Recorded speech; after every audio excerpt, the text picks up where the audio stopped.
Welcome back to Usha boutique అండి. ఈరోజు వచ్చి లక్ష్మీ పూజ అనేది చేశాను.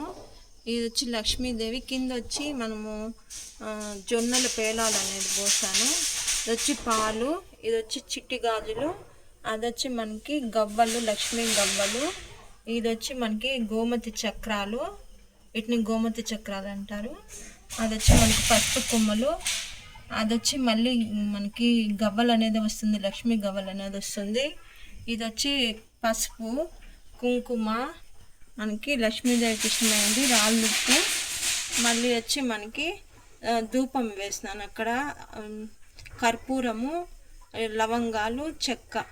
ఇవన్నీ వేసి ధూపం చేశాను. ఈరోజు వచ్చి శ్రీ లక్ష్మీయే నమః, శ్రీ మాతేత్ర నమః, లక్ష్మీ అష్టోత్తర నామాలు మనం ఈరోజు కనుక చదివితే చాలా మంచిది. విద్యాయే నమః, ఓం సర్వభూత హితప్రదాయే నమః, ఓం శ్రద్ధాయే నమః, ఓం విభూత్యే నమః, ఓం సురభ్యే నమః, ఓం పరమాత్మికాయే నమః, ఓం వాచే నమః, పద్మాలయాయే నమః, పద్మాయే నమః, ఓం శుచయే నమః, ఓం స్వాహాయే నమః, ఓం స్వధాయే నమః, ఓం సుధాయే నమః, ఓం ధన్యాయే నమః, ఓం హిరణ్మయే నమః, ఓం లక్ష్మ్యై నమః, ఓం నిత్యపుష్టాయే నమః, ఓం విభావర్యై నమః, ఓం ఆదిత్యై నమః, ఓం దిత్యై నమః, ఓం దీప్తాయై నమః, ఓం వసుధాయై నమః, ఓం వసుధారిణ్యై నమః, ఓం కమలాయై నమః, ఓం కంతాయై నమః, ఓం క్షమాయై నమః, ఓం క్షీరోదసంభవాయై నమః, ఓం అనుగ్రహపరాయై నమః, ఓం వృద్ధయే నమః, ఓం అనఘాయై నమః, ఓం హరివల్లభాయై నమః, ఓం అశోకాయై నమః, ఓం అమృతాయై నమః, ఓం దీప్తాయై నమః, ఓం లోకశోక వినాశిన్యై నమః, ఓం ధర్మనిలయాయై నమః, ఓం కరుణాయై నమః, ఓం లోకమాత్రే నమః, ఓం పద్మప్రియాయై నమః, ఓం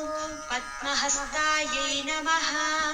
ఓం పద్మాక్ష్యై నమః, ఓం పద్మసుందర్యై నమః, ఓం పద్మోద్భవాయై నమః, ఓం పద్మముఖ్యై నమః, ఓం పద్మనాభప్రియాయై నమః, ఓం రమాయై నమః, ఓం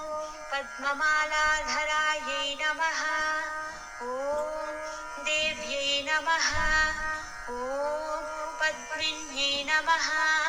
ఓం పుణ్యగంధాయై నమః, ఓం సుప్రసన్నాయై నమః,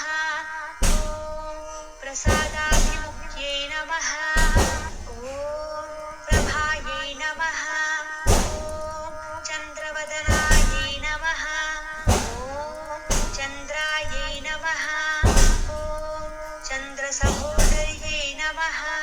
ఓం చతుర్భుజాయై నమః, ఓం చంద్రరూపాయై నమః, ఓం ఇందిరాయై నమః, ఓం ఇందుశీతలాయై నమః, ఓం ఆహ్లాదజనన్యై నమః, ఓం పుష్ట్యై నమః, ఓం శివాయై నమః, ఓం శివకర్త్యై నమః,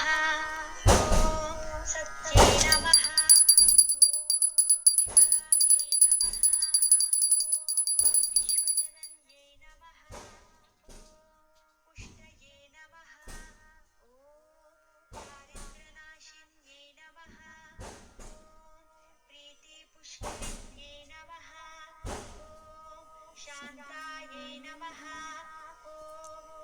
चन्द्रमार्याम्बरायै नमः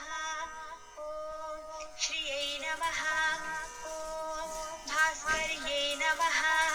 ॐ बिल्वनिलयायै नमः ॐ वरारोहायै नमः ॐ यशस्विन्यै नमः ॐ वसुन्धरायै नमः ॐ उदाराङ्गायै नमः